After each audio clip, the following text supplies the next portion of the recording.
الحمدللہ رب العالمین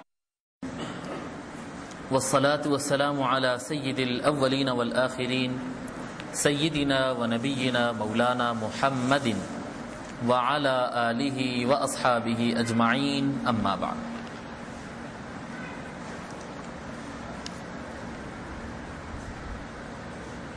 محترم حاضرین کرام، السلام علیکم ورحمۃ اللہ۔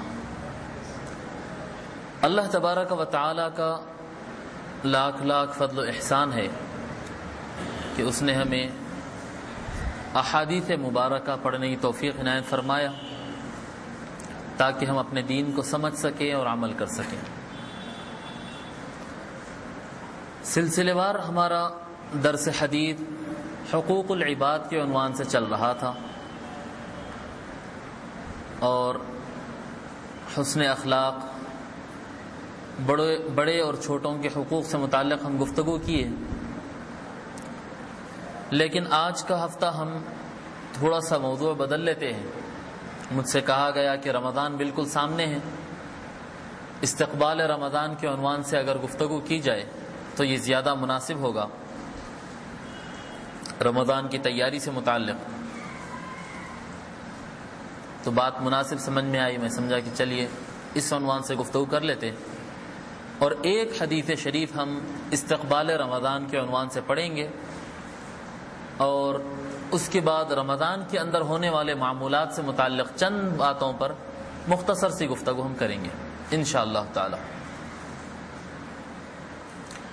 یہ استقبال رمضان کے باضابطہ جلسے منعقد کرنا، باضابطہ آپ اخباروں میں بھی دیکھتے ہوں گے کہ استقبال رمضان کے فلاں فلاں مقامات پر جلسے ہو رہے ہیں اور مساجد میں اس کا اہتمام ہوتا ہے۔ تو یہ ایک ضرورت بھی ہے کہ استقبال رمضان کے عنوان سے پروگرام کیے جائیں، اور یہ ایک سنت بھی ہے حضور صلی اللہ علیہ وسلم کی اور صحابہ کرام کی۔ یہ رمضان کے استقبال میں ابھی رمضان شروع ہونے سے پہلے کوئی پروگرام کرنا رمضان کے عنوان سے، اس میں رمضان کے فضائل بیان کرنا، کیا کرنا ہے بیان کرنا، اس کے اندر ترغیب دینا اچھے اعمال کرنے کے لیے، رمضان کی تیاری کی ترغیب دینا، یہ حضور صلی اللہ علیہ وسلم کی سنت ہے۔ حضرت سلمان فارسی رضی اللہ تعالیٰ عنہ فرماتے ہیں، یہ شعب الایمان، امام بیہقی کی مروی ایک روایت ہے شعب الایمان میں جو منقول ہے، وہ ایک روایت ہم پڑھتے ہیں، بس تھوڑی سی طویل حدیث ہے، قریب آدھے صفحے کی یہ حدیث ہے۔ یہ ایک حدیث شریف ہم آج پڑھ لیتے ہیں، اس میں ایک اجمالی طور پر ایک جگہ پر کافی ثواب اور رمضان کی فضائل وغیرہ سے متعلق بیان اس میں ایک حدیث میں مل جاتا ہے، کیونکہ زیادہ وقت نہیں ہے، پھر ہم کو کچھ معمولات پر بھی گفتگو کرنا ہے۔ ایک حدیث پر آج اکتفا کرتے ہیں۔ حضرت سلمان فارسی رضی اللہ تعالیٰ روایت فرماتے ہیں، قال خطبنا رسول اللہ صلی اللہ علیہ وسلم فی آخر یوم من شعبان۔ حضرت سلمان فارسی رضی اللہ تعالیٰ روایت فرماتے ہیں، وہ فرماتے ہیں خطبنا رسول اللہ صلی اللہ علیہ وسلم، حضور صلی اللہ علیہ وسلم ہم سے خطاب کیے، حضور صلی اللہ علیہ وسلم خطاب کیے فی آخر یوم من شعبان، شعبان کے آخری دن میں۔ حضور صلی اللہ علیہ وسلم، شعبان رمضان سے پہلے کا مہینہ، شعبان کے آخری دن میں آقا صلی اللہ علیہ وسلم ہم سے خطاب فرمائے۔ تو اب یہ ایک سنت بن گئی کہ رمضان شروع ہونے سے پہلے رمضان کے عنوان سے خطاب کرنا، یہ ایک حضور صلی اللہ علیہ وسلم کی سنت۔ اب یہ شعبان کے آخری دن ہو یہ زیادہ بہتر ہے، لیکن آخری دن کون سا ہوگا، 29واں دن ہوگا یا 30واں دن ہوگا، اس میں تھوڑا سا کنفیوژن رہے گا کہ بھئی آخری دن کون سا دن ہوگا۔ اب یہ صحابی جو فرما رہے ہیں وہ تو اس وقت فرما رہے ہیں جبکہ رمضان شروع ہو گیا یا اور بعد میں فرما رہے ہیں، تو ایسا دن تھا کہ اگر 29واں شعبان تھا، پھر اس کے بعد رمضان ہو گیا، رمضان گزارنے کے بعد حضرت سلمان دوسرے لوگ سے بیان کر رہے ہیں کہ شعبان کا آخری دن تھا، وہ تو ہو گیا تھا اس لیے پکا بتا رہے ہیں، لیکن یہ تو بات پکی ہو گئی کہ شعبان کے جب آخری دن ہو اور رمضان کا آغاز ہونے والا ہو تب بیان کرنا یہ حضور کی سنت ہے، اور یہ بیان سننا صحابہ کی سنت ہوئی۔ تو اب جو حدیث میں بیان کیا جائے گا حضور کا جو کچھ بیان سامنے آئے گا حدیث مبارکہ میں، حضور نے جو کچھ فضائل بیان کیے اس پر عمل کرنا، اس کا ثواب تو اپنی جگہ ہے۔ صرف رمضان کے استقبال میں بیان کرنا اور بیان سننا یہ خود بھی ایک ثواب ہے، بعد میں عمل کرنا وہ ثواب تو الگ سے ہے، لیکن وہ بیان سے متعلق صرف وہ بیان کرنا اور وہ بیان سننا، عمل کرے نہ کرے یہ بات کی بات ہے، لیکن اتنا کرنا بھی ایک ثواب ہے، عمل کرے تو پھر اور ثواب ہے، اور عمل کرنا ہی اصل ہے۔ یہ بھی ضمناً شعبان کا آخری دن تھا، آقا صلی اللہ علیہ وسلم خطاب فرمائے۔ اب یہ یہاں پر لفظ خطبہ سے میں آپ کو ایک بات بتاتا ہوں کہ اگر ایک دو صحابہ 3-4 صحابی سے حضور کبھی گفتگو فرماتے یا کسی سے کہتے تو حضور صلی اللہ علیہ وہ صحابی یوں روایت کرتے ہیں کہ قال رسول اللہ صلی اللہ علیہ وسلم، حضور نے ارشاد فرمایا، یا قال لی رسول اللہ، حضور صلی اللہ علیہ وسلم نے مجھ سے کہا، حدثنا رسول اللہ صلی اللہ علیہ وسلم، حضور صلی اللہ علیہ وسلم نے ہم سے فرمایا، جی اس طرح کے الفاظ آتے ہیں۔ لیکن حدیث شریف میں آپ دیکھیں گے زیادہ سے زیادہ مقامات میں بتا رہا ہوں جہاں پر یہ لفظ آتا ہے کہ خطبنا، حضور نے ہم سے خطاب کیا، تو وہاں پر یہ مراد ہوتا ہے کہ صحابہ کی کثیر تعداد تھی، یعنی سیدھی سیدھی بات یہ ایک جلسہ تھا، یہ ایک جلسہ تھا۔ تو استقبال رمضان کا جلسہ منعقد کرنا یہ حضور کی سنت ہے۔ شعبان کے آخری دن میں حضور صلی اللہ علیہ وسلم خطاب فرمائے، فقال، آقا صلی اللہ علیہ وسلم ارشاد فرمائے، ایھا الناس، اے لوگو، قد اضلکم، اب یہ لفظ سے بھی سمجھ میں آ رہا ہے کہ لوگ زیادہ تھے، اے لوگو، قد اضلکم شہر عظیم، تم پر سایہ فگن ہے، تم پر سایہ کر رہا ہے، کون سایہ کر رہا ہے؟ شہر عظیم، ایک عظمت والا مہینہ۔ آقا صلی اللہ علیہ وسلم فرما رہے ہیں، اب یہ جو جس موقف میں ہم آ چکے ہیں یہ موقف کی بات فرما رہے ہیں آقا صلی اللہ علیہ وسلم کہ تم پر سایہ فگن ہے، سایہ کر رہا ہے، اپنے سائے میں لے رہا ہے ایک عظمت والا مہینہ، شہر عظیم، شہر مبارک، ایک برکت والا مہینہ۔ دو صفت آقا صلی اللہ علیہ وسلم بیان فرما رہے ہیں رمضان سے متعلق، ایک عظمت والا مہینہ ہے اور دوسرا برکتوں والا مہینہ ہے۔ فیہ لیلۃ خیر من الف شہر، یہ ایک ایسا مہینہ، آقا فرما رہے ہیں ایک ایسا مہینہ تم کو سایہ کر رہا ہے، آج ایک ایسا مہینہ تم کو سایہ کر رہا ہے کہ جس میں ایک رات ہے خیر من الف شہر، یہ رات کی خصوصیت یہ ہے کہ 1000 مہینوں سے بہتر یہ رات ہے۔ یہ لیلۃ القدر کی روایت ہو رہی، آقا صلی اللہ علیہ وسلم لیلۃ القدر کی طرف اشارہ کر رہے ہیں کہ لیلۃ القدر ایک ایسی رات ہے جو 1000 مہینوں سے، 1000 دنوں سے نہیں، 1000 مہینوں سے زیادہ ثواب، 1000 مہینوں کے برابر ثواب نہیں، 1000 دن نہیں، 1000 مہینے، اور 1000 مہینوں کے برابر نہیں، 1000 مہینوں سے زیادہ ثواب رکھنے والی رات اس کا ایک حصہ ہے۔ آپ سمجھ رہے رمضان کی برکت اور عظمت کا اندازہ؟ بھائی لیلۃ القدر کون سی رات ہے؟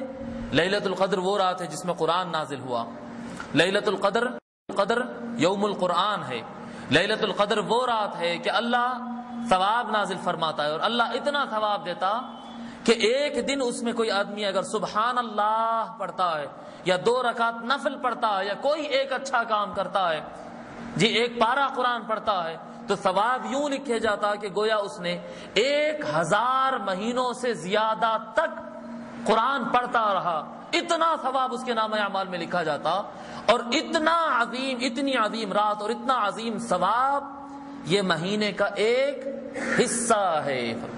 فیہ لیلۃ خیر من الف شہر، یہ ایک ایسا مبارک اور ایسا عظمت والا مہینہ ہے کہ 1000 مہینوں سے بہتر والی رات اس کا ایک حصہ ہے، اس کے من جملہ کئی راتوں کے ایک رات ہے، ایک رات ہے۔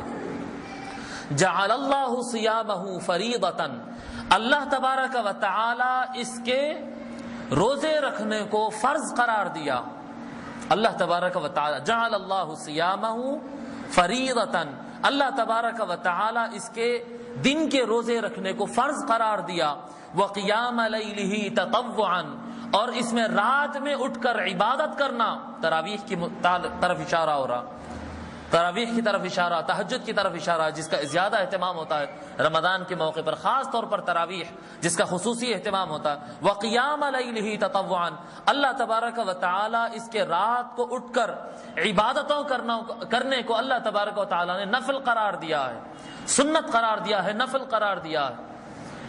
اب روزے رکھنا فرض اللہ نے قرار دیا، اللہ نے روزے رکھنے کو فرض قرار دیا، اور تراویح پڑھنے کو، رات کی عبادتوں کو اللہ نے سنت قرار دیا ہے۔ یہ ایک روایت یہاں پر سامنے۔ ایک دوسری روایت میں یہاں پر حضور صلی اللہ علیہ وسلم کے مقام تشریعی اور حضور صلی اللہ علیہ وسلم کا اختیار میں بتا رہا ہوں۔ ایک حدیث شریف میں آتا ہے، حضور صلی اللہ علیہ وسلم ارشاد فرماتے،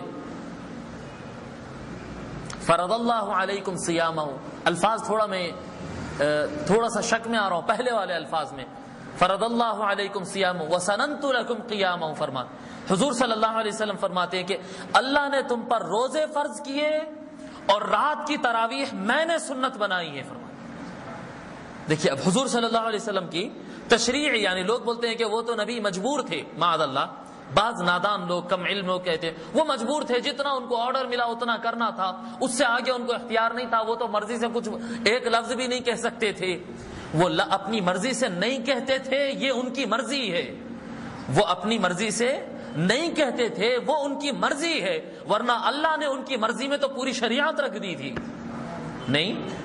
اب دیکھیں آپ، حضور صلی اللہ علیہ وسلم کی قوت تشریعی، اللہ تبارک و تعالی سارے مردوں کے لیے سونا حرام قرار دیا، حضرت سراقہ کے لیے حضور نے اپنی مرضی سے اجازت دے دی، وہ اپنی مرضی سے نہیں کہتے، آقا صلی اللہ علیہ وسلم کبھی بھی اپنی مرضی کے مطابق کوئی بات نہیں کہتے۔ کیوں نہیں کہتے؟ کیونکہ وہ مجبور تھے؟ نہیں، اللہ نے ان کو اختیار دیا تھا، وہ اپنی مرضی سے اپنی مرضی کو چھوڑ دیتے تھے، یہ بھی ان کی مرضی تھی کہ وہ اپنی مرضی کو چھوڑ دیتے، ورنہ اللہ نے ان کو اپنی مرضی میں اتنا دیا تھا کہ وہ جو چاہے جب چاہے بدل دیتے۔ بھئی گواہی کتنے آدمی کی ہوتی؟ شادی کرنا ہو یا معاملہ ہونا ہو، کوئی چیز میں گواہی کے لیے آپ تو جانتے گواہی کے لیے کتنے آدمی کی ضرورت ہوتی ہے؟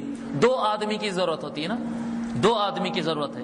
ایک مرتبہ حضور صلی اللہ علیہ وسلم کے پاس ایک شخص آئے، ایک صحابی، اور ایک معاملہ تھا، معاملے کی طرف میں نہیں جاتا، لمبا معاملہ ہے، کافی طویل قصہ ہوتا۔ ایک صحابی جذبات میں آگے بڑھ کر عرض کرتے، یا رسول اللہ میں آپ کی گواہی دیتا ہوں، اور وہ صحابی تھے عبداللہ ابن ام ابی مکتوم، ابن ام ابی مکتوم۔ وہ صحابی کی خاصیت یہ تھی کہ وہ نابینا تھے۔ بھئی گواہی کون دے؟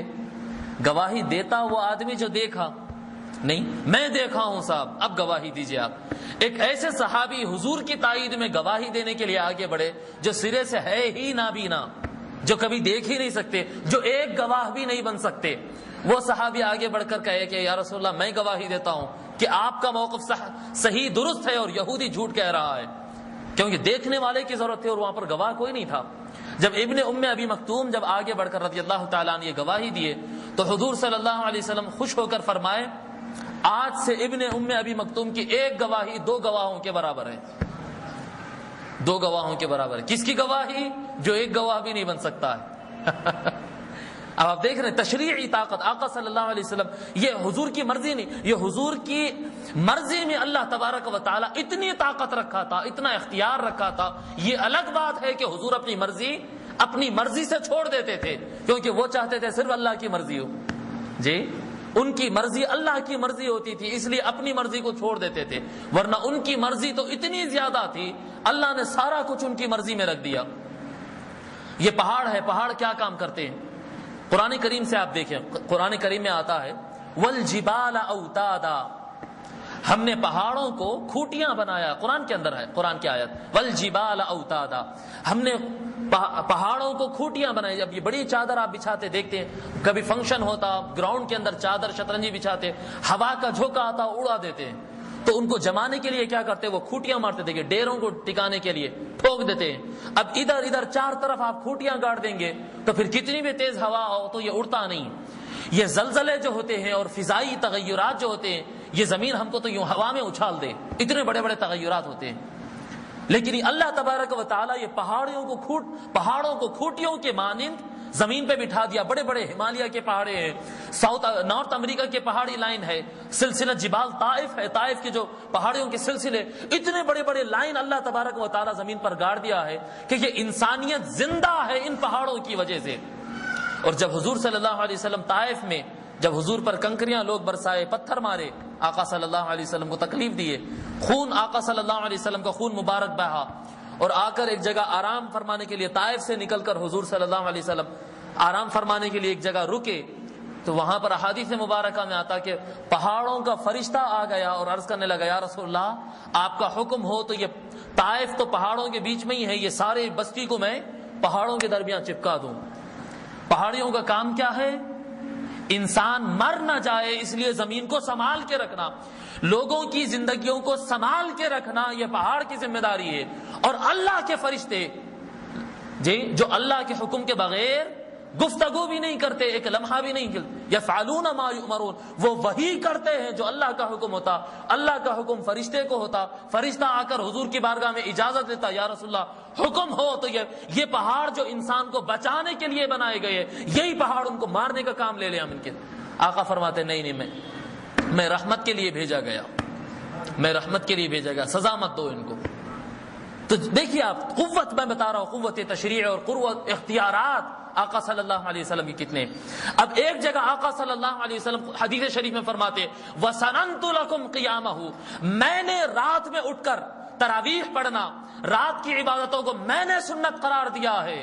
اور دوسرے لمحے میں اس کی ترقی یہ ہوتی, جب مصطفیٰ کا فیصلہ اور مصطفیٰ نے کچھ عطا کر دیا تو پھر اللہ کی مرضی بھی مصطفیٰ کے فرمان کے ساتھ, اور اللہ کی مرضی بھی آقا کی, اللہ کی بھی مرضی اپنے محبوب مصطفیٰ کی مرضی کے ساتھ. دوسری حدیث شریف میں آقا صلی اللہ علیہ وسلم فرماتے کہ اللہ نے اس کے روزوں کو بھی فرض کیا ہے, اللہ نے اس کے رات کی عبادتوں کو بھی سنت قرار دیا ہے.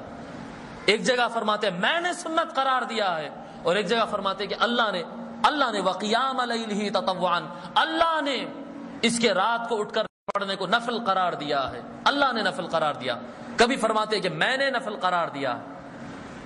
اور دیکھیے ایک نظام میں آپ کو اور ایک بتاتا ہوں, اللہ تبارک و تعالیٰ کو حضور صلی اللہ علیہ وسلم کی سنتیں اور ادائیں کتنا زیادہ پسند تھی, حضور کی ادا کتنی زیادہ پسند تھی. ایک نماز ہے فرض, نماز فرض ہے, اور کیا کہتے ہیں آپ کے روزہ فرض ہے, کیونکہ روزے کا مضمون چل رہا, میں ادھر آ جاتا ہوں. روزہ فرض ہے, لیکن روزے سے پہلے اللہ تبارک و تعالیٰ تراویح کو لگا دیا, تراویح کو لگا دیا کہ کوئی فرض آغاز ہوتا ہو, کوئی فرض اگر شروع ہوتا ہو تو شروع ہوتا ہو, پہلے سنت ادا ہوتی پھر فرض ادا ہوتا.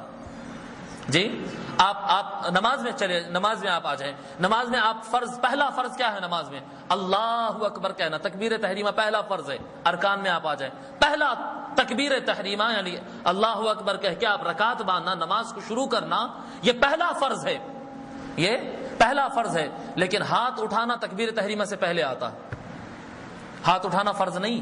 اگر کوئی اللہ اکبر کہہ کے رکعت باندھ لیا تو نماز تو شروع ہو گئی. سمجھ رہے ہیں آپ بات؟ ہر فرض, ایک فرض کی بات نہیں کر رہا ہوں, ہر فرض سے پہلے اللہ تبارک و تعالیٰ کو سنتیں مقرر کر دیا, فرض کے بعد سنتیں مقرر کر دیا. وہ فرض نماز پڑھتے, فرض نماز کے بعد دعا کرنا حضور کی سنت ہے, وہ فرض نہیں ہے. لوگ پوچھتے ہیں کہ اگر میں دعا نہیں کرا تو کیا ہوتا, کیا نماز میں ہے کیا؟ مت کرو, جاؤ مت کرو, لیکن سنت ہے حضور کی صلی اللہ علیہ وسلم. ہر چیز کے اندر آقا صلی اللہ علیہ وسلم جتنے فرض ہے, پہلے ایک سنت بعد میں ایک سنت. اللہ تبارک و تعالیٰ کو مصطفیٰ کی ادا پسند ہے, مصطفیٰ. خیر ایک ضمن بات آ گئی تھی, ادھر نکل گئے ہم. تو آقا صلی اللہ علیہ وسلم فرماتے ہیں کہ جعل اللہ صیامہ فریضۃ, اللہ تبارک و تعالیٰ اس مہینے کے روزے رکھنے کو فرض قرار دیا. وقیام لیلہ تطوعا, اور اس کے رات کے جاگ کر عبادت کرنے کو اللہ تبارک و تعالیٰ نفل یعنی اضافہ عبادت قرار دیا. من تقرب, اب یہاں سے فضیلت بیان ہوتی ہے, من تقرب فیہ بخصلۃ من الخیر. آقا صلی اللہ علیہ وسلم فرماتے جو کوئی اپنی مرضی سے کوئی نیک کام وہاں پر کرتا ہے, بخصلۃ, کوئی نیک کام, کوئی قرآن اضافہ پڑھ لیتا ہے, کوئی نفل نماز اضافہ پڑھ لیتا ہے, کوئی صدقہ خیرات میں اضافہ کر دیتا ہے, کوئی اخلاق کو اپنے اور اچھا کر دیتا ہے رمضان کی وجہ سے, جی اور اچھے کر دیتا ہے, کوئی ایک اچھائی آپ رمضان کی وجہ سے اپنا لیتے ہیں، فرضوں کے علاوہ، فرائض کے علاوہ کی بات ہو رہی ہے، سنن مؤکدہ اور واجبات کے علاوہ بات ہو رہی ہے، جو کام اپنی مرضی سے آپ بڑھا رہے، من تقرب فیہ بخصلۃ من الخیر، جو کوئی اچھائی میں کوئی ایک صفت اپنے اندر بڑھا لے اور کوئی نفل کام اپنی طرف سے اللہ سے قریب ہونے کے لیے اگر کوئی کرتا ہے، کان کمن ادا فریضہ، تو اس نفل عمل کا 2 رکعت نفل آپ پڑھ رہے، 2 روپیہ 4 روپیہ آپ زکوٰۃ کے علاوہ اللہ کی راہ میں خرچ کر رہے، 2 آیت 3 آیت آپ رمضان ہے بول کر زیادہ پڑھ رہے ہیں، کوئی نفل آپ کام کرتے تو اللہ تبارک و تعالی اس میں ثواب اتنا دیتا ہے جیسا کہ فرض نماز ادا کر رہے ہیں۔ اب دیکھیں فرض نماز کتنی اہم ہے اور نفل نماز کا کیا موقف ہے۔ نفل نماز آپ کی مرضی کی بات ہے، آپ پڑھے تو پڑھے، نہیں پڑھے تو نہ پڑھے، لیکن فرض نماز کا مسئلہ یہ اتنے زیادہ ثواب ہے فرض پر اور چھوڑنے پر اتنا زیادہ گناہ ہے، تو ثواب کا کتنا درجہ ہو جاتا ہے فرض کے اندر، کتنا بڑا ثواب ملتا ہے فرض میں۔ آقا صلی اللہ علیہ وسلم فرماتے کہ رمضان کے مہینے میں ہر نفل کام کا ثواب فرض کام کے برابر ہو جاتا ہے۔ کوئی 2 روپیے اگر صدقہ میں دیتا ہے تو اللہ اس کا حساب فرشتوں کے پاس کتابوں کے اندر یوں لکھواتا ہے کہ 2 روپیے فرض زکوٰۃ میں ادا کیا، اتنا اس کا زیادہ ثواب لکھ دیا جاتا ہے۔ کان کمن ادا فریضہ فیما سوا، عام دنوں میں فرض پر جتنا، یعنی فرض بولے تو وہ فرض نہیں ہو جاتا، فیما سوا فرما رہے رمضان کے علاوہ میں جو تم فرض ادا کرتے وقت ثواب ملتا ہے وہ ثواب تم کو نفل میں مل جاتا ہے رمضان کے اندر۔ اور آگے فرماتے ومن ادا فی فریضۃ فیہ، اور جو کوئی رمضان میں فرض کو ادا کرتا ہے، فرض نماز ادا کیا، فرض روزہ ادا کیا، فرض زکوٰۃ ادا کیا، والدین کی جو ذمہ داری گردن پر تھی فرض وہ ادا کیا، ان کی اطاعت کرنے سے متعلق جو کوئی فرض کام اور لازم کام جو اس کے گردن پر لازم تھی وہ ادا کرتا ہے، کان کمن ادا 70 فریضۃ فیما سوا، تو وہ عام دنوں میں باقی 11 مہینوں میں 70 مرتبہ فرض ادا کرنے کے برابر اس کا ثواب ہو جاتا ہے۔ ایک نفل ایک فرض کے برابر ہو جاتا ہے اور ایک فرض 70 فرضوں کے برابر ہو جاتا ہے۔ اب دیکھیں آپ نماز جو ہم پڑھتے ہیں، ایک نماز ہم مسجد کے اندر اگر آ کر پڑھتے ہیں تو نماز پڑھنے پر اللہ تبارک و تعالیٰ کی طرف سے تو انعام ہے، لِكُلِّ حَسَنَةٍ 10 أَمْثَالِهَا، قرآن کے اندر آ گیا کہ جو کوئی آدمی ایک نیکی کرتا ہے اللہ تبارک و تعالیٰ اس کے بدلے میں 10 نیکیاں دیتا ہے۔ یہ تو عام دنوں والی بات ہے، ہر وقت کی بات ہے، اور مستحبات میں یہ آتا ہے اور سنن میں یہ روایتوں میں یہ آتا ہے کہ جو آدمی مسجد میں نماز پڑھتا ہے، مسجد میں نماز پڑھتا ہے تو اس کا ثواب باہر اکیلے نماز پڑھنے کے مقابل میں 70 گنا زیادہ ثواب ملتا ہے۔ تو ایک نماز پڑھنا عام دنوں میں گویا 70 نمازوں کے برابر ثواب ہے، اور ہر نیکی پہ تو اللہ 10 دیتا ہی دیتا ہے۔ اب آپ دیکھیں نا مفت میں کتنا مل رہا، مفت وصولی بولتے ہیں، ایک کام کر کے تنخواہ کہتے ہیں 20 مرتبہ تنخواہ لے رہے ہیں۔ ایک نماز آپ مسجد کے اندر جماعت سے پڑھ لیے تو گویا آپ 70 نمازیں ادا کر لیے، اور اللہ کا تو وعدہ ہے کہ ہر نیکی پہ 10 نیکیاں تو دینے والا ہے، تو اب 70 نمازوں کو آپ 10 سے ضرب دے لیجئے، تو عام دنوں میں اگر آپ جماعت سے نماز پڑھ لیتے ہیں تو گویا ایک نماز آپ کی 700 نماز کا ثواب بن جاتا ہے۔ 700 نماز کا، ایک مرتبہ کی نماز آپ کی 700 نماز بن جاتی ہے۔ اور آقا صلی اللہ علیہ وسلم فرما رہے ہیں کہ رمضان کے اندر ہر فرض نماز 70 فرض کے برابر ہو جاتا۔ اب 700 کو 70 سے آپ ضرب دے لیجئے، 700 کو 7 سے 7 ضرب کتنے ہوتے؟ 49 کو 3 0 آپ لگا لیجئے، 49,000 نماز آپ ادا کر رہے ہیں اگر ایک فرض نماز پڑھتے ہیں رمضان کے اندر۔ 49,000 نماز، سمجھ میں آ رہی نا بات؟ 49,000 نماز، یہ کتنا ہے؟ یہ اتنا ہے جتنے کا اللہ نے وعدہ کیا ہے۔ ہم اس سے آگے کی بات بتا رہے ہیں، نہیں، آقا صلی اللہ علیہ وسلم نے جتنا وعدہ کیے، اللہ تبارک و تعالیٰ نے جتنا وعدہ کیے، گارنٹیڈ دیے، اتنا تو ثواب تم کو ملے گا ہی۔ پھر آگے واللہ یضاعف لمن یشاء، اللہ جس کو اور زیادہ دینا چاہا تو اس کی مرضی کی بات ہے، اللہ تو دیتا ہے اور زیادہ۔ نیتیں اگر اچھی ہو تو پھر اللہ 700 سے اور ضرب دے دیتا ہے اس کو، لیکن اتنا تو دینے کا اللہ کا وعدہ ہے۔ اگر کوئی آدمی ایک آدمی اگر فرض نماز پڑھتا ہے، ایک فرض نماز، تو 49,000 فرض نماز پڑھنے کے برابر ثواب ملتا ہے اس کو رمضان میں اگر وہ ایک فرض ادا کرتا ہے۔ ایک نفل ادا کرتا ہے تو اتنے ہزاروں نماز کے برابر اس فرض کے درجے میں آ جاتی ہے اس کی نفل نماز، اتنے بڑے بڑے ثواب۔ وَهُوَ شَهْرُ الصَّبْرِ، اور یہ مہینہ صبر کا مہینہ ہے۔ رمضان کے بارے میں فرماتے وَهُوَ شَهْرُ الصَّبْرِ، اور یہ صبر کا مہینہ ہے۔ وَالصَّبْرُ ثَوَابُهُ الْجَنَّةُ،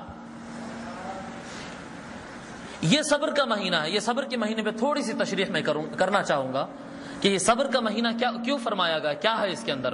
یوں تو اس کے اندر حکمتیں بہت ساری ہوں گی، سیدھی سیدھی بات بھائی کھانے پینے سے صبر کرنا ہے آپ کو، دن بھر کے اوقات میں آپ اپنے بیوی کے قریب نہیں جا سکتے، اس سے صبر کرنا ہے آپ کو جی، آپ اپنے کام کاج چھوڑ کے آپ کو تراویح میں لگ جانا، اس سے صبر کرنا ہے آپ کو۔ یہ باتیں تو اپنی جگہ ہے، لیکن مین بات اس کے اندر سارے چیزوں کا خلاصہ یہ سمجھ میں آ جاتا کہ اپنے نفس کے مخالف کاموں پر صبر کرنا ہے۔ بھئی آپ کو صبر کرنا کب پڑتا ہے؟ اب آپ یوں ٹھہرے ہوئے رہے تو اطمینان سے ٹھہرے ہوئے، آپ کے ہاتھ میں اگر 15 لیٹر کا ایک ڈبہ دے دیے پانی کا، پکڑ لے کے ٹھہرو، تو اب آپ کو صبر کرنا پڑتا ہے۔ 2 منٹ صبر کرو، اور 2 منٹ کا ٹائم ہے، 4 منٹ کا ٹائم ہے، ہر منٹ کو گننا شروع کرتے، 15 لیٹر ہاتھ میں پکڑے ہوئے، 20 لیٹر ہاتھ میں پکڑے ہوئے، تو اب آپ کو صبر شروع ہو گیا، اب خالی نہیں ٹھہرے، صبر شروع ہو گیا۔ تو یہاں پر آپ کو برداشت کرنا پڑتا ہے۔ تو سمجھ میں آیا کہ رمضان کے اندر جو کام ہوتے وہ آپ کے نفس کے خلاف پڑتے، تو اس میں آپ کو صبر کرنا ہے۔ صبر تو یوں تو سارے دن کرنا ہے، لیکن ہوتا کیا کہ سارے دنوں کے اندر آپ صبر کرنا چاہتے، کوئی اچھا کام کرنا چاہتے، آپ کی نفس کی خواہش ہوتی ہے، ساتھ میں شیطان وسوسے ڈال کر بھٹکا دیتا ہے۔ شیطان وسوسے ڈال کر انسان کو ذہن کو ڈائیورٹ کر دیتا ہے، موڑ دیتا ہے، انسان دوسری دھن میں رہتا ہے، اچھے کام سے چھوٹ جاتے ہیں اس کے ہاتھ سے۔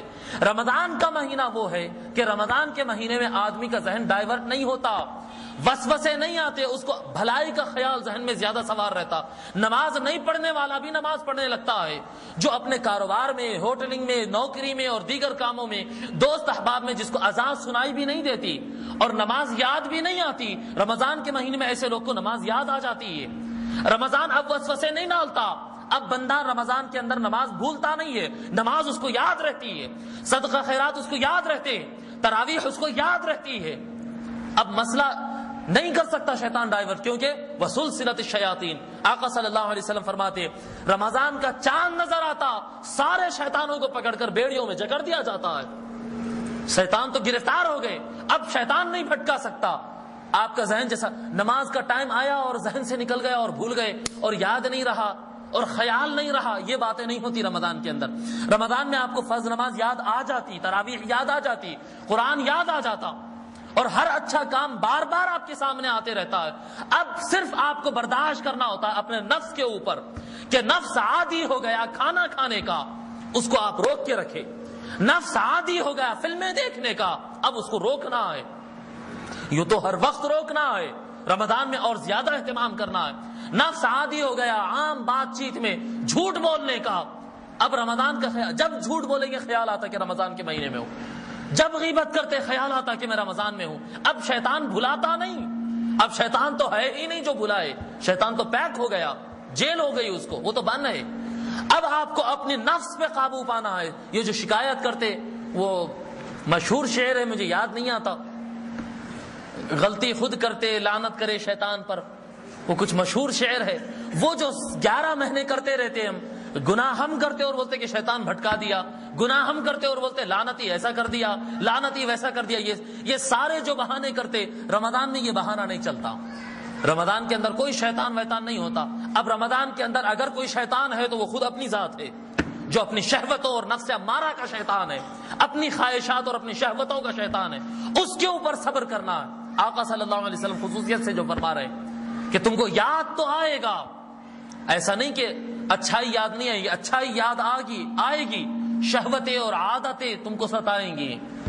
یہاں جھوٹ بول کر زیادہ کما لیتا تھا، رمضان کا خیال آتا جھوٹ بولوں نہ بولوں، مگر اس کے باوجود لوگ بہک جاتے، اپنی عادتوں میں بہک جاتے، کاروبار میں جھوٹ بول دیتے، اونچ نیچ کر دیتے، بولتے کپڑا زیادہ بکتا ہے، یہی مہینے میں جتنا بولنا ہے بول لو، کھجور زیادہ بکتا ہے، کھجور کے معاملے میں جتنا اونچ نیچ کرنا ہے کر لو۔ یہ جو انسان جاتا ہے، یہ اس کے اپنی نفس کی خواہشات اور شہوتیں رہتے۔ آقا صلی اللہ علیہ وسلم فرماتے وَهُوَ شَهْرُ الصَّبْرِ، یہ صبر کرنے کا مہینہ ہے، اپنے شہوتوں کے خلاف جنگ کرنے کا مہینہ ہے، اپنے نفس کی بات نہ سننے کا مہینہ ہے، اللہ کی بات سننے کا مہینہ ہے۔ اب تم کو شیطان بھٹکائے گا نہیں، اب تم کو شیطان نہیں بھٹکائے گا۔ اپنی نفس کی درگت بناؤ، اس کی تربیت کرو، اس کا کان پکڑ کے اس کو صحیح راہ پہ لاؤ، اپنے خواہشات کو کنٹرول کرو۔ اور فرماتے اور جو کر لیا تو کنٹرول کرنے کا مہینہ ہے، صبر کرنے کا مہینہ ہے، نفس کو تربیت کرنے کا مہینہ ہے۔ اور جو یہ کام کرنے میں کامیاب ہو گیا، جو صبر کرنے میں کامیاب ہو گیا وہ صبر، اور جو صبر کر لیا تو پھر سے یاد رکھو وہ صبر ثوابہ الجنہ، اور صبر کا کوئی اور ثواب نہیں، صبر کا ثواب جنت ہے۔ جو اپنے نفس کو کنٹرول کرنے میں کامیاب ہو گیا تو سمجھ لو وہ جنت میں داخل ہو گیا، پھر اس کے اور جنت کے بیچ میں کوئی چیز نہیں رہتی۔ معاملہ یہ ہوتا کہ شیطان بھٹکاتا کم ہے، اپنے خواہشات زیادہ رہتے، اپنی نیتیں زیادہ خراب رہتی، رات کو سوتے وقت نیت ہی نہیں ہوتی فجر پڑھنے کی۔ بعد میں بولتے ہیں کہ شیطان تو بڑا سوار ہے یار، وہ شیطان تو میرے کو پڑھنے ہی نہیں دیتا۔ شیطان کب پڑھنے؟ اگر آپ کو پڑھنے کی عادت ہے اور پابندی سے اٹھ رہے ہیں اور نماز کو جا رہے ہیں، تب شیطان کچھ وسوسہ ڈالنے کی کوشش کرے گا۔ سوتے وقت سے ہی ارادہ نہیں رہتا نماز پڑھنے کا، سوتے وقت سے ہی ارادہ نہیں رہتا کہ فجر میں اٹھنا ہے۔ رکعت باندھتے وقت نمازوں کو جب تراویح کو آتے اسی وقت نیت کر لیتے ہیں کہ 3 دن میں قرآن سن لیں گے، 5 دن میں قرآن سن لیں گے، اور وہ قرآن سن لے کر ختم کر لیں گے، اور اس کے بعد پھر تو کاروبار پہ بیٹھنا ہے، آخری 10 میں تو بڑا کاروبار ہوتا ہے۔ شروع سے ہی نیت نہیں ہے، اور بولتے ہیں کہ شیطان بھٹکا رہا ہے، شیطان تو میری عادتیں خراب کر دیا ہے، شیطان وسوسے ڈال رہا ہے۔ کوئی شیطان ویطان نہیں ہے، سب سے بڑا شیطان یہ ہے، اندر ہے۔ جو صحیح راہ پہ چل رہا ہو اس کو شیطان بھٹکائے گا وسوسے ڈال کر، جو صحیح راہ پہ چلنے کی نیت ہی نہیں رکھتا ہے اس کو بولیں گے آپ شیطان بھٹکا دیا۔ کہاں کا شیطان بھٹکایا؟ شیطان نہیں بھٹکایا، وہ ذات خود شیطان بن گئی۔ یہ غلط فہمی میں نہ رہے کہ شیطان وہ صرف نہیں دکھ کر جو دل میں دماغ میں جو وسوسے ڈالتا ہے اس کا نام شیطان ہے، نہیں۔ اللہ نے فرمایا من الجنۃ والناس، شیطان نہیں دکھنے والوں میں بھی ہوتے، اور شیطان دکھنے والے یہ انسان جو ہوتے ناس، لوگوں میں بھی شیطان ہوتے۔ فرمایا کہ جب نیت خود کی نہیں ہوتی اچھے عمل کرنے کی، 8 رکعت پڑھ کے بھاگ گئے، 4 دن 5 دن تراویح پڑھے اس کے بعد بھاگ گئے، ہوٹلوں پہ ٹھہرے ہوئے ہیں، تلاوت قرآن مسجدوں میں ہو رہی ہے، نمازیں ہو رہے ہیں، ہوٹلوں پہ ٹھہرے ہوئے ٹائم پاس کر رہے ہیں، اور اس کے بعد بولے کیا کریں یار شیطان نہیں، شیطان نہیں، تو خود شیطان بن گیا، تو خود شیطان۔ والصبر، یہ برداشت کرنا، اور برداشت کر کے اپنے نفس کو توڑنا رمضان میں، اور اگر کوئی توڑ دیا تو سمجھو کہ جنت ہے اس کے لیے۔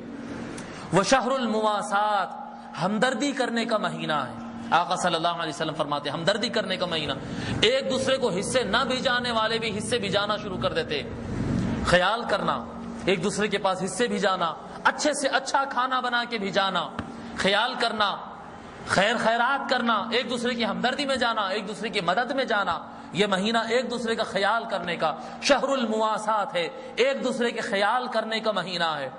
وشہر یزاد فیہ رزق المؤمن، یہ بڑی خاص بات ہے، فرماتے ہیں کہ یہ ایک ایسا مہینہ ہے کہ اس میں مومن کا رزق بڑھ جاتا ہے۔ آقا صلی اللہ علیہ وسلم مسلم کا لفظ نہیں فرمائے، مسلم کا رزق بڑھ جاتا ہے۔ اور پھر سرے سے میں بتاؤں، ہمارے پاس تصور رزق ہی غلط ہے، ہم رزق کا معنی نہیں سمجھتے، ہم رزق کا معنی یہ سمجھتے ہیں کہ ڈالر ہاتھ میں زیادہ آ جانا، خوب پیسے ہاتھ میں، واہ بہت نواز دیا اللہ تعالیٰ نے، یہی سمجھتے ہیں نا۔ روایتوں میں آتا، میں بعض بزرگوں سے سنا، پڑھنے میں تو اب تک نہیں آیا لیکن بزرگوں سے سنا، اور یقیناً ہوں گا میں کیا پڑھا، میری حیثیت کیا پڑھا ہوں گا میں، بزرگ بتاتے ہیں کہ آقا صلی اللہ علیہ وسلم نے فرمایا ہے، بزرگوں سے سنا میں پڑھا نہیں ہے، وہ فرماتے آقا صلی اللہ علیہ وسلم فرماتے کہ تیرا اپنا کپڑا وہی کپڑا ہے جو تو پہنا اور وہ پہنتے پہنتے تیرے آنکھ پہ پھٹ گیا، اور تیرا مال وہی مال ہے جس کو تو کھایا اور ہضم ہو گیا، وہی تیرا مال ہے، باقی سب دوسروں کا ہے۔ تم زمین خریدتے وہ دوسروں کی ہو جاتی ہے، مکان خریدتے وہ دوسروں کے ہو جاتے، بینک بیلنس رکھتے وہ رکھتے آخری میں دوسروں، جو آپ کے استعمال میں آیا وہی آپ کا ہے، باقی سب تو دوسروں کا ہے۔ جی ہم رزق کیا سمجھتے؟ خوب پیسہ جمع ہو جانا، خوب کھانا پینا اندر آ جانا، نہیں۔ میں آپ کو بتاؤں، رزق اگر جسمانی صحت کے مطابق اگر آپ رزق کا معنی لیتے تو رزق کہتے ہیں جو غذا آپ کھائے اور آپ کے جسم کو لگی اور اس کی وجہ سے آپ کے جسم میں طاقت آ گئی، بس یہ رزق ہے۔ اور رزق یہ نوالے اور یہ روٹی یہی رزق نہیں ہے، یہ جو اندر جانے کے بعد جو آپ کے جسم میں خون بنتا ہے یا طاقت کا کام دیتا ہے، جو جان آپ کے جسم کو دیتی ہے، بس یہی رزق ہے، بس یہی رزق ہے۔ اب آپ بہت زیادہ کھانا کھائے، اچھا بھاری والا کھانا کھائے، مہنگا کھانا کھائے، اور سب فضلہ بن کے نکل جا رہا، جی کو لگ نہیں رہا ہے، لوگ بریانیاں کھا رہے ہیں، بی پی کے بیمار ہیں، یہ رزق ہے، بریانی کھا رہے ہیں، ڈاکٹر بول رہا مت کھاؤ، آپ کھا رہے ہیں، ارے اللہ دیا تو نہیں کھائیں گے، اللہ نہیں دیا تو اللہ دیا تو کھائیں گے، نہیں تو کیا کھائیں گے، ارے ڈاکٹر منع کرا تو کرا، اللہ اجازت دیا کھاؤ، یہ تو اللہ کا رزق ہے، حلال ہے کھاؤ، یہ تم کو غذا بن رہا ہے، یہ اللہ کا دیا ہوا رزق نہیں ہے، یہ جا کر اندر بیماری پیدا کر رہا ہے، تو یہ بریانی رزق نہیں ہے، یہ گھی رزق نہیں ہے اگر تم کو نقصان دے رہی ہے۔ رزق اس کو کہیں گے کہ کھانے کے بعد وہ طاقت بنائے، اگر شوگر بنا رہی ہے، بی پی بنا رہی ہے، بدہضمی پیدا کر رہی ہے، قبض پیدا کر رہی ہے، تو پھر یہ رزق نہیں ہے۔ اب آپ کو بتاؤں، عام دنوں میں جتنا آدمی مضبوط اور کام کر سکتا ہے، مومن رمضان میں اس سے زیادہ طاقتور ہو جاتا ہے، باوجود اس کے کہ وہ کھانا نہیں کھاتا، دن بھر کھانا نہیں کھایا۔ اگر آپ عام دنوں کے اوقات میں دیکھیے، آپ اگر ناشتے کو اگر آپ کو عادت ہے 8 بجے ناشتہ کرنے کی اور 9 بجے 10 بج گئے 11 بج گئے تو یوں بیچے ہیں، لاغر ہو جاتا ہے، کیا بات ہے، وہ تھکان ہو گئی، کھانا نہیں کھا سکا یارو، بس ہاتھ نہیں ہو رہا میرا، ایک ٹائم کا نکل گیا، دوپہر کا وقت اگر گزرا تو اس کے نڈھال ہو جاتے ہیں۔ اس کے برخلاف رمضان میں آپ دن بھر کام کرتے رہے، یہ الگ بات ہے، سائیکولوجیکلی لوگ کمزور ہو جاتے ہیں، ارے میں کھانا نہیں کھایا، میرا ہاتھ نہیں ہو رہا، یہ ایک آپ اپنے اوپر لاگو کر لے رہے ہیں، بیماری کو آپ مسلط کر رہے ہیں، آپ بیمار نہیں ہیں۔ جیسا کہ مشہور واقعہ ہے نا، ایک مشہور قصہ ہے، واقعہ حقیقت ہے نہیں ہے نہیں معلوم، ایک مرتبہ کیا ہوا کرتے، پورے بچے اسٹوڈنٹس مل کے پڑھنا نہیں چاہ رہے تھے، مول صاحب پڑھاتے تھے ان کو مسجد میں، ایک مرتبہ پروگرام بنائے کہ آج پڑھنا نہیں ہے مول صاحب کے پاس، کیا کریں گے، تو پورے مل کے ایک سازش رچے، مول صاحب آ رہے ہیں پڑھانے کے واسطے، تو ایک شاگرد باہر مل گیا راستے میں، وہ آ رہے تھے، آتے بولے مول صاحب ارے کیا بدماش، باہر کیسا، یہ ٹائم تو مسجد میں رہنا تھا، میں پڑھانے آ رہا ہوں۔ نہیں مول صاحب میں تو مسجد کو ہی جا رہا ہوں، مگر آپ کا چہرہ ذرا اترا ہوا دکھ رہا، مول صاحب طبیعت وغیرہ تو ٹھیک ہے، ہاتھ ملا کہ مول صاحب ذرا آپ کے ہاتھ گرم ہے، تھوڑا طبیعت تو نہیں طبیعت، ارے چل کچھ بھی نہیں ہوا میرے کو، چلو مسجد کو چلو آ رہا ہوں میں، چلو چلتے گئے، تھوڑے فاصلے پہ اور ایک شاگرد ملے، السلام علیکم مول صاحب کیسی طبیعت، آپ کی طبیعت ٹھیک ہے، کیوں کیا ہوا، ارے مول صاحب آپ کے حلقے کالے دکھ رہے ہیں، ذرا تھکے ہوئے معلوم ہے، پسینہ بھی زیادہ دکھ رہا ہے، کیا بات، نہیں میاں چلنے سے آیا ہوں گا، نہیں میرے کچھ بھی نہیں۔ تھوڑا اور آگے گئے تو پھر ایک شاگرد ملے، بولنے لگے صاحب آپ کی طبیعت تو ٹھیک ہے، بہت دبلے چہرہ اترا ہوا معلوم دکھ رہا آپ کا، میں تو مدرسے کو جا رہا تھا، مگر آپ کی طبیعت صاحب آپ تھوڑا آرام کر لیجیے نا، ارے نہیں میاں کچھ بھی نہیں، کیا ہے، اب بیچارے فکر میں پڑ گئے، میرے کیا ہوا، میں تو ارے نہیں یار ذرا تھکان ہے، رات میں نیند بھی برابر نہیں ہوئی، ان کو خود ایک یعنی دماغ میں چل گیا، ان کو ہوا کچھ بھی نہیں، 1 سے 4 آدمی پوچھنے کے بعد ان کے دماغ پہ سوار ہو گیا کہ میں بیمار، ارے ہوں گا یار، وہ سمجھ میں نہیں آ رہا، میں بھی کاموں میں ایسا جنونی ہوں، صحت کا خیال ہی نہیں کرتا ہوں، آ کے بیٹھے پڑھانے کے لیے کتاب کھول کے بیٹھے، تو بچے تیز سے سبق شروع کرتے ایک دم مول صاحب اگر آپ تھکے ہوئے تو ایسا نہیں، مول صاحب آپ کیسے، آپ کی طبیعت، ایک 2 لائن پڑھا کے انہوں بولے، اس کے بعد نہیں بیٹے ایک کام کریں گے، کل پڑھ لیں گے سبق، اب ذرا میں تھوڑا طبیعت میری صحیح نہیں دکھ رہی، بہت نڈھال ہے، ذہن منتشر ہے آج، چلو کل پڑھ لیں گے، بس بند کرو اب جاؤ گھروں کو، سلام، کامیاب۔ یہ کیا ہوا، یہ کیا وہ شخص بیمار تھا، یہ مشہور قصہ ہے، یہ سازش جو رچتے ہیں، نفسیاتی طور پر آدمی کو جو بیمار کر دیا جاتا ہے، بار بار کسی آدمی سے کہا جائے، انٹرویو کے لیے کوئی آدمی جا رہا ہے، ارے آپ نہیں دے سکتے انٹرویو، ارے بہت ٹف رہتا یارو، آپ کی تو اسٹڈی اتنی ہے، ارے نہیں آپ کی پرسنالٹی ویسی نہیں ہے، ارے آپ کا فیس اسٹائل ویسا نہیں ہے، ارے آپ کی انفلوئنس ہی ویسی نہیں ہے اور آپ نہیں فیس کر پائیں گے۔ 1 سے 4-5 آدمی اگر اس کو بول دیں گے تو وہ یقیناً پاس ہونے والا آدمی بھی جا کر فیل ہو جاتا ہے، وہاں پر اس کے ذہن پہ سوار ہو جاتا ہے کہ میں نہیں کر سکتا ہوں۔ رمضان میں ہوتا یہ ہے، جو آدمی یہ تصور کر لیتا ارے بھائی میں کھانا نہیں کھایا، ارے بھائی میں کھانا نہیں کھایا، میں آپ کو حقیقی واقعہ سناتا ہوں۔ میرے والد صاحب قطر میں ایک شیخ کی مسجد میں نماز پڑھاتے تھے، جو اب اس وقت قطر کا بادشاہ ہے، شیخ حمد آل ثانی، رائل فیملی جو ہے، بادشاہ جو اس وقت ہے، وہ اس وقت ولی العہد تھا، بادشاہ کا بیٹا تھا، وہ اس کی مسجد میں والد صاحب نماز پڑھاتے تھے۔ تو فجر کی نماز میں والد صاحب آیت الکرسی اور اس سے متصل ایک آیت لا اکراہ فی الدین، 2 آیت ذرا لمبی ہے، پون پیج پڑھ لیے پہلی رکعت میں، فجر کی نماز میں تو 1 پیج سے زیادہ ہی پڑھتے نا، تھوڑا پون صفحہ پڑھ لیے، دوسری رکعت میں تھوڑا کم پڑھے، اس کے بعد سلام پھیر دیے۔ جب نماز ختم ہوئی باہر نکلنے لگے تو وہ بولتے شیخ حبیب طولت علینا صائمین، وہ شیخ صاحب بولتے ہیں کہ شیخ حبیب آپ تو نماز بہت لمبی کر دیے، تو والد صاحب بولے فجر ہے نا، تو بولے نا صائمین، ہم روزہ ہے نا، اتنا کہاں برداشت کر سکتے۔ ان کے دماغ پہ روزہ سوار ہے، حالانکہ فجر کو اور سحری میں کتنا ٹائم ہوا ہوگا، نہیں، ابھی کھانا کھا کے دسترخوان پہ سے اٹھ کے مسجد کو آیا اور بول رہا ہے کہ ہم تو روزہ ہے، اتنا زیادہ نہیں ٹھہر سکتے۔ ہوا کیا پیٹ خالی تھا؟ پیٹ خالی نہیں تھا، جسم میں کمزوری نہیں تھی، صرف میں روزہ ہوں، میں کھانا نہیں کھایا، یہ جو سوچ لیا یہ انسان کو کمزور کر دیتا ہے۔ یہ سائیکولوجیکلی، یہ جو ہم دن میں صبح میں دیر تک سو جاتے ہیں، اب آپ بتائیے کتنے آدمی ہوں گے جو یا 9 بجے سے پہلے یا 10 بجے سے پہلے سوتے ہیں؟ کتنے بوڑھے ایسے ہوں گے جو 10 بجے سے پہلے سوتے؟ کتنے نوجوان ایسے ہوں گے جو 10 بجے سے پہلے سوتے؟ نہیں، کوئی آدمی سوتا ہے 11-12 بجے سے پہلے؟ عام طور پہ بتا رہا ہوں، اسکول کے بچوں کو چھوڑ کر ہر آدمی آج 11 بجے 12 بجے سونا تو ایک عام عادت بن گئی ہے۔ اس کے بعد رمضان میں تراویح کتنے بجے تک ہوتی؟ 8:30 بجے اگر عشاء ہو جائے تو میں سمجھتا ہوں 10:30 بجے تک تراویح وراویح سب پڑھ کے باہر نکل جاتے۔ اس کے بعد دن میں صبح میں 10 بجے تک سو رہے ہیں، 11 بجے تک سو رہے ہیں، کیا بولے تو روزہ ہے۔ کہاں کا روزہ کمزور نہیں کرا، روزہ دماغ پہ سوار ہوگا کہ میں نہیں کھایا میں نہیں کھایا میں نہیں کھایا۔ نہیں، آقا صلی اللہ علیہ وسلم فرماتے شہر یزاد فیہ رزق المؤمن، کہ مومن جو ہوتا ہے اس کا رزق، اس کی طاقت، اس کی جسمانی طاقت رمضان کے اندر بڑھ جاتی ہے۔ عام دنوں میں جو آدمی کام کر سکتا ہے رمضان میں روزے کی حالت میں اس سے زیادہ کام کر سکتا ہے، جسمانی طاقت اور بڑھ جاتی ہے، صحت اور اچھی ہو جاتی ہے، آدمی کام کے لائق ہو جاتا ہے۔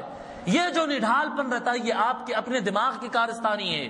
یہ خیال جو ہے میں نہیں کھایا، 3 گھنٹے سے نہیں کھایا، 4 گھنٹے سے نہیں کھایا، 6 گھنٹے سے نہیں کھایا، یہ خیال آپ کو کمزور کر رہا ہے، ورنہ حقیقت یہ ہے کہ رزق بڑھ جاتا۔ میں آپ کو ایک فارمولہ بتاؤں، جن کو بی پی لو ہو جاتا ہے یا کمزوری محسوس ہوتی ہے، کچھ نہیں، بیماری کچھ نہیں ہے لیکن کمزوری ہے۔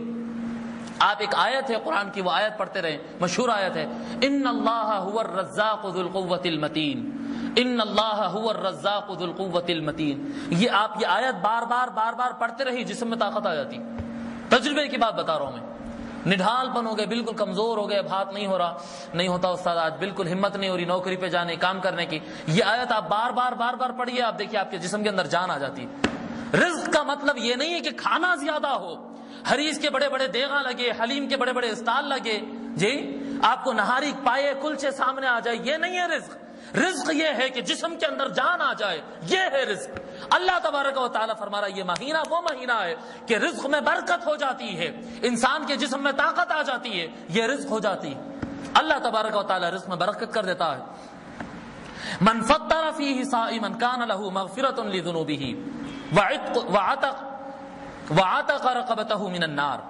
فرماتے ہیں جو آدمی اس مہینے کے اندر کسی روزدار کا روزہ کھلائے گا، کسی کی مہمان نوازی کرے گا، کسی کو کھلائے گا، اس کا روزہ کھلائے گا، تو اللہ تبارک و تعالی اس کا وہ روزہ کھلانا، دوسرے کا روزہ کھلانا اس کے سارے گناہوں کو معاف کرنے کا ذریعہ بنا دیتا ہے۔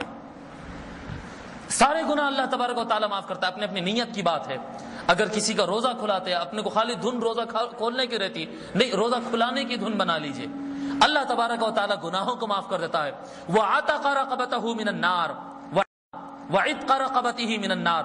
اللہ تبارک و تعالی وہ روزے کو کھلانا اس کے لیے گناہوں کو معافی کا ذریعہ بنا دیتا ہے، اور دوزخ سے اس کی گردن کو چھڑانے کا ذریعہ بنا دیتا ہے۔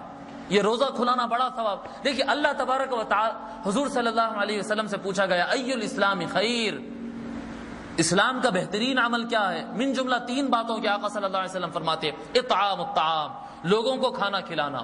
خود کا کھانا کھلانا، یہ خود کا کھانا کھانا اس میں جتنا کم کرے اچھا ہے، لیکن جب دوسروں کو کھلاتے ہیں تو اللہ کو بہت زیادہ پسند ہے۔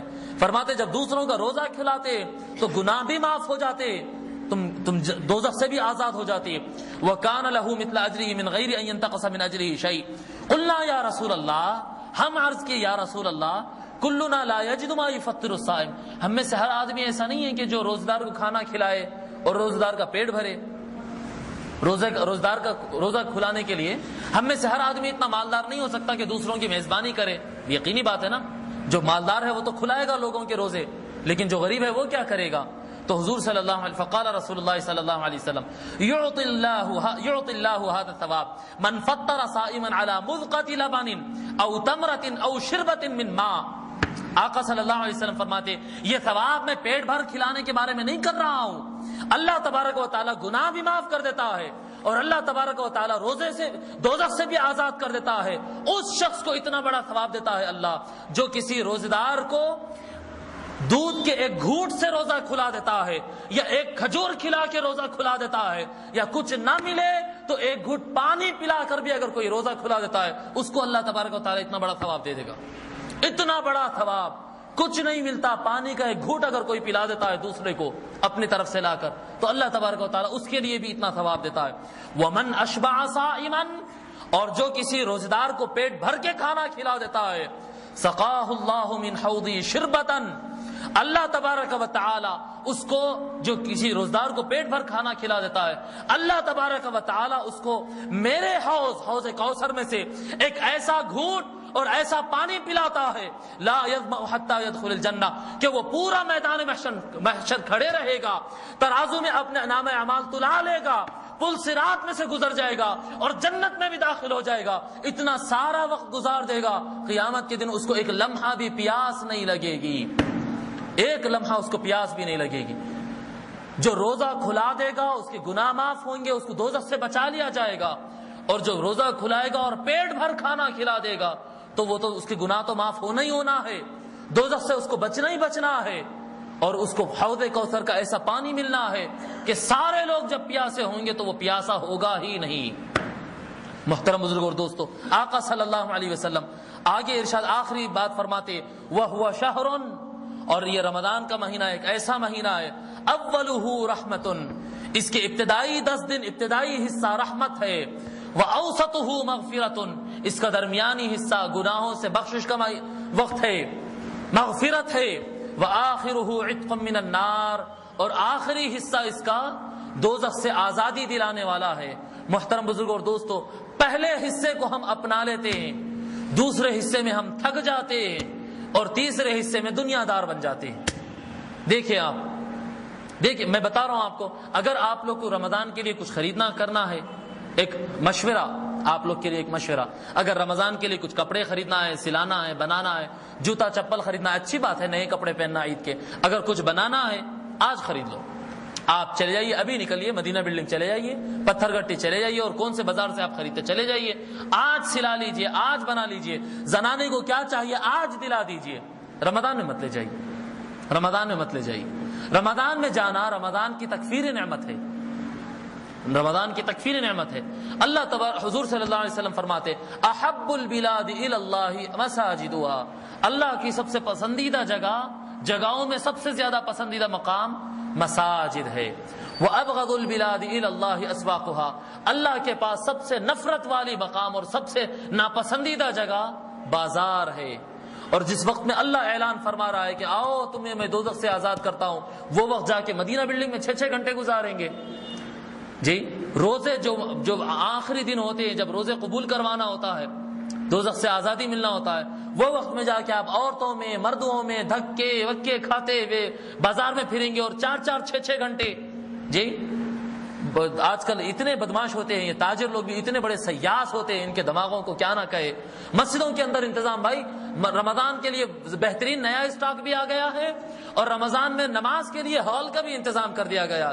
یعنی نماز کے لیے تم مسجدوں کو مت جاؤ، جو مرد ہے وہ نماز دکانوں کے اندر نمازیں پڑھیں گے، اور عورتیں اپنے گھروں کو چھوڑ کر، حضور نے فرمایا جتنا عورت کا نماز اندر ہوگی اتنا زیادہ ثواب والی ہوگی. اس کو بازار میں نماز پڑھواؤ گے، تم بازار میں نماز پڑھواؤ گے، اس کے روزے آپ دکانوں کے اندر کھلواؤ گے. یہ شیطانیت ہے، یہ انسانوں کی شیطانیت ہے. یہ شیطان تو ہوتا نہیں، یہ انسانوں کی شیطانیت ہے. تو آخری حصہ خاص طور پر میں بتا رہا ہوں آپ کو، جو شاپنگ کرنا ہے آج کر لیں، جو شاپنگ کرنا ہے آج کر لیں. پھر آپ کو میں بتاؤں کہ بازاروں میں کھانا جتنا ہو سکا بازار میں کھانے سے پرہیز کریں. جو کھانا ہے گھر میں کھائے.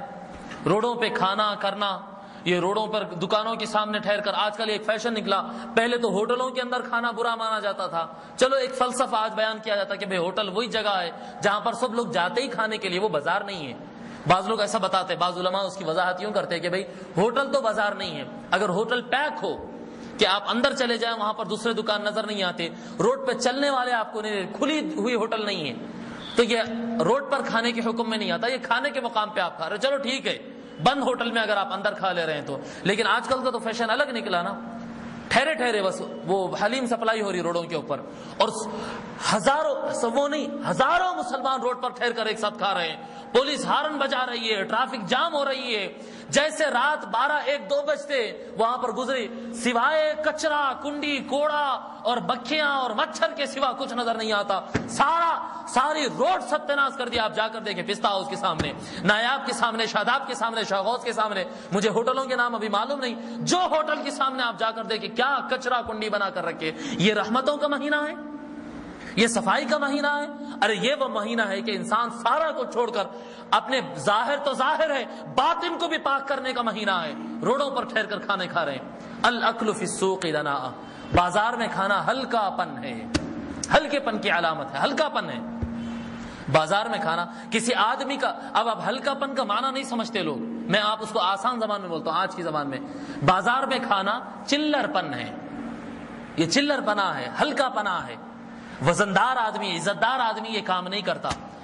کم عزت والا ہونا، چلر آدمی ہونا، یہ علامت ہے۔ یہ میں آپ کو بتا رہا ہوں، پہلے لوگ ایسا ہلکا پن کہنے سے سمجھ جاتے تھے، اب نہیں سمجھ رہے، اس کا ٹرانسلیشن کر رہا ہوں میں، ترجمہ کر رہا ہوں نئی زبان میں جو سمجھ میں آتی ہے۔ چلر پن ہے، بازار میں کھانا چلر پن ہے، تو بازار کے کھانے سے پرہیز کرنا۔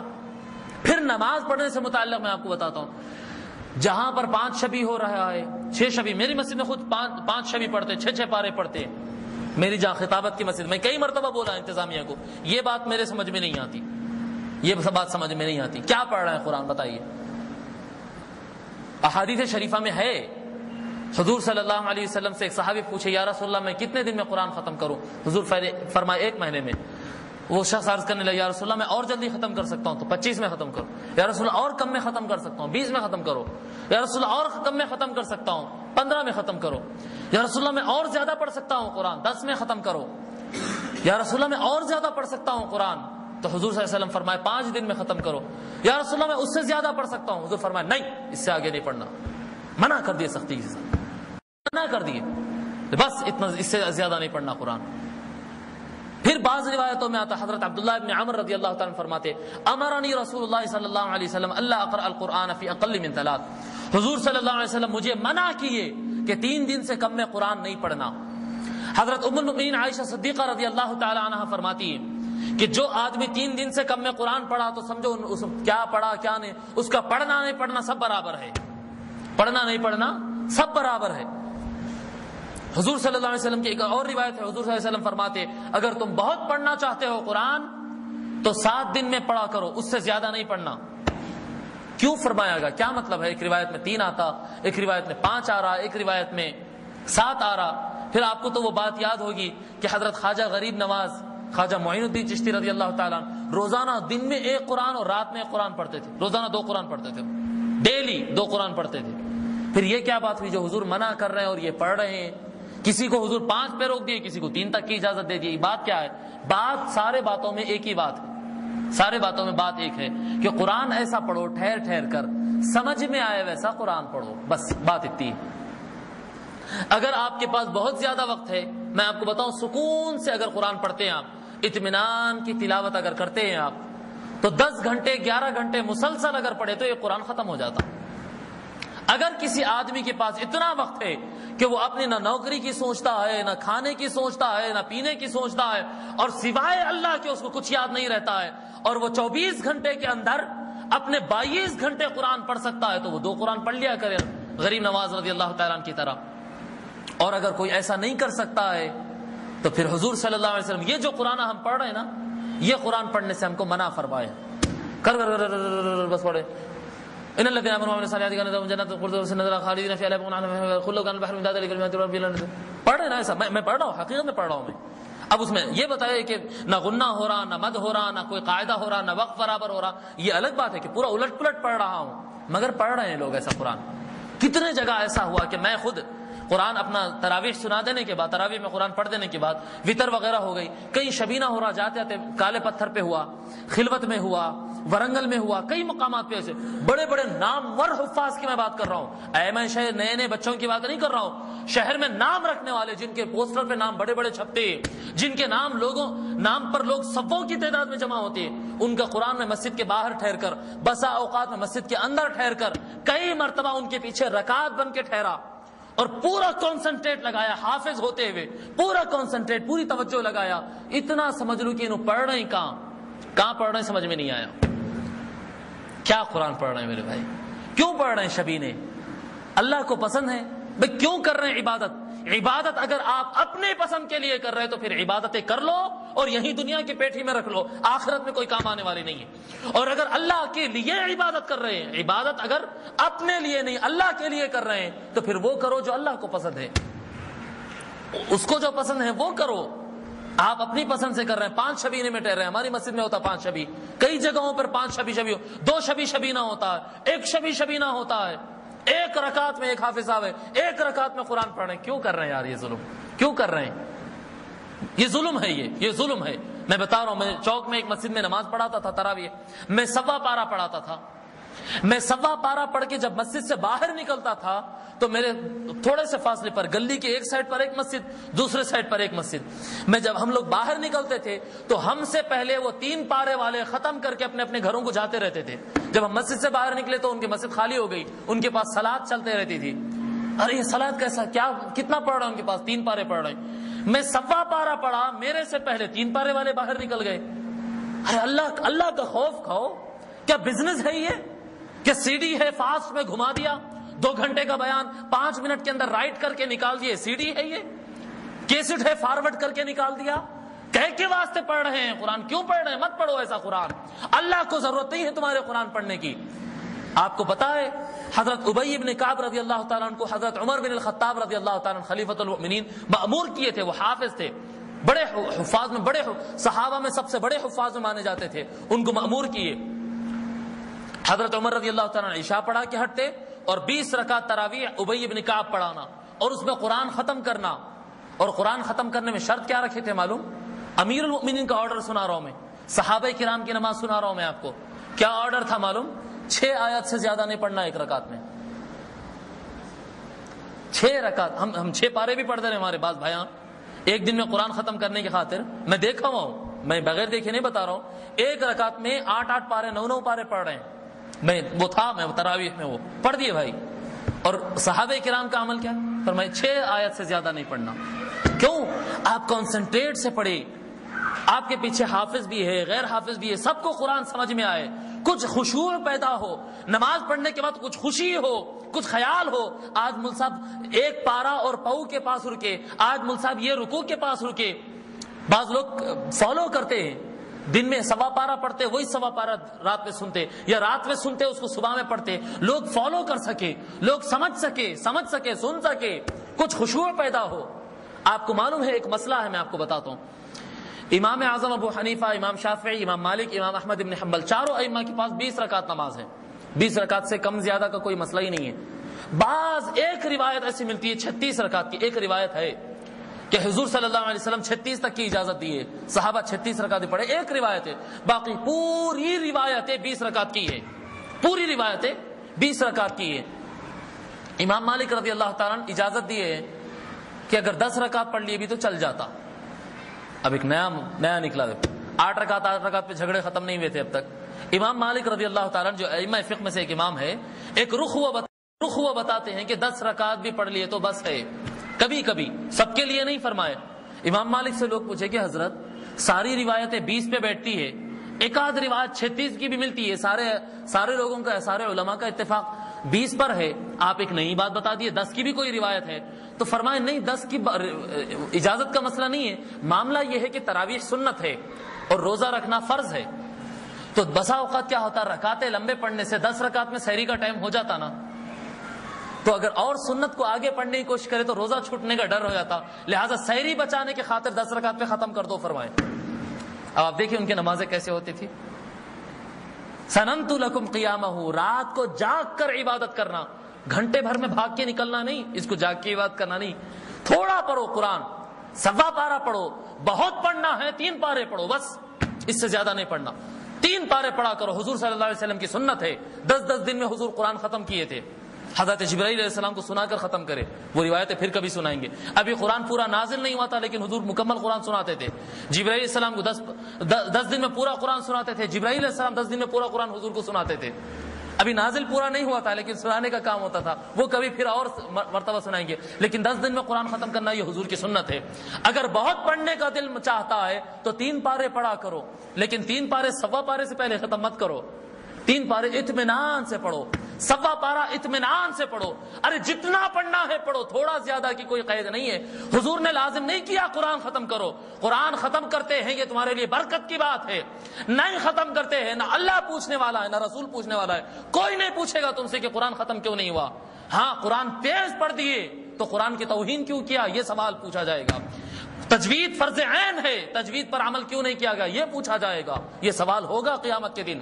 غنے چھوڑ دیا، مد کو چھوڑ دیا، قواعد کو چھوڑ دیا، مخارج کو چھوڑ دیا، یہ پوچھا جائے گا قیامت کے دن۔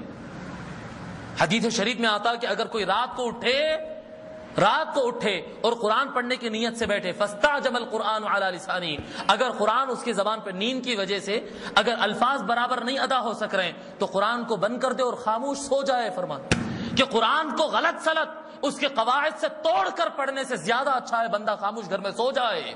کیا تراویح پڑھ رہے ہیں، یہ کیا تراویح پڑھ رہے ہیں، سمجھ میں آ رہی نا بات؟ ان چیزوں کا اہتمام کرے، رمضان کے اندر تلاش کر لے ایسی مسجد کو، یا اپیل کرے انتظامیہ سے کہ ہمارے کو ایسا حافظ دلا دیجئے جو اطمینان سے قرآن پڑھتا ہو۔ ہمیں کوئی شرط نہیں ہے 10 دن میں قرآن ختم کرنا ہے، 5 دن میں قرآن ختم کرنا ہے، اطمینان سے قرآن ختم کرنا ہے، اطمینان سے قرآن ختم کرنا ہے۔ بہرحال یہ چند باتیں، اب وہ سائرن اور سحری اور افطار وغیرہ سے متعلق باتیں، اب وہ بہت لمبا ہو جائے گا، میں بھی سفر سے آیا کافی تھکا ہوا ہوں، انشاءاللہ اس کو آئندہ ہفتے کے روز اس کو کر لیتے ہیں۔ بس عرض کرنا یہ ہے کہ دیکھیے اب رمضان ایک تزکیے کا مہینہ آ رہا ہے، سامنے ہمارے ایک تزکیہ کا مہینہ آ رہا ہے، اس میں شیاطین بند ہے، نیک عمل کرنا آسان ہو جاتا۔ اگر یہ آسان دنوں میں عمل نہیں کر سکیں گے تو سمجھو کہ سال بھر منحوس گزرنے والا ہے، کیونکہ جن دنوں میں شیطان بند ہے اگر ان دنوں میں عمل نہیں کر سکے تو پھر شیطان بھی کھل جانے کے بعد عمل کر سکیں گے۔ بعض اسٹوڈنٹس کی ایسی خواہش رہتی کہ میں سال بھر تو نہیں پڑھ سکا لیکن آئندہ سال بڑا اچھا پڑھوں گا، جی اب تو نوکری شروع کر دیا مگر یہ کتاب پڑھوں گا، پڑھنے کے دنوں میں نہیں پڑھ سکا، نوکری کرنے کے دنوں میں پڑھ سکے گا، اکیلا تھا تو نہیں پڑھ سکا، بیوی بچوں کے ساتھ پڑھ سکے گا، نہیں ہو سکتا۔ وہ جو دنوں کرنے کے رہتے وہ دنوں میں آسان ہوتا کام کرنا۔ رمضان خیرات کا مہینہ ہے، رحمت و برکتوں کا مہینہ ہے۔ ثواب میں آپ کو بتایا کہ ایک فرض نماز 49,000 نماز فرض نمازوں تک فرض اس کا چلا جاتا ہے، یہ تو پکا ہے، اس سے زیادہ بھی ملتا ہے۔ اتنا بڑھ کر ثواب، شیطان بند، اس میں اگر اپنے نفس کو قابو میں نہیں لا سکے، شہر الصبر پہ عمل نہیں کر سکے تو پھر سمجھو کہ آپ کبھی بھی اپنے آپ کو کنٹرول نہیں کر سکتے۔ اگر ان دنوں میں اپنی شہوتوں کی غلامی کی زنجیر کو توڑ نہیں سکتے تو سمجھ لو کہ سال بھر نفس کے اور شیطان کے غلام بن کے رہنا پڑے گا۔ توڑ دو ان زنجیروں کو، آزاد ہو جاؤ، رب پروردگار کے بندے بنو، شیطان کی غلامی چھوڑو، خواہشات کی غلامی چھوڑو، ان کی سلطنت اور ان کی بادشاہت سے نکل جاؤ، وہ بادشاہ حقیقی کے سامنے چلے جاؤ رمضان کے مہینے میں۔ اللہ تبارک و تعالیٰ سے دعا ہے کہ مولا جو کچھ کہتے سنتے سمجھتے اس پر عمل کرنے کی توفیق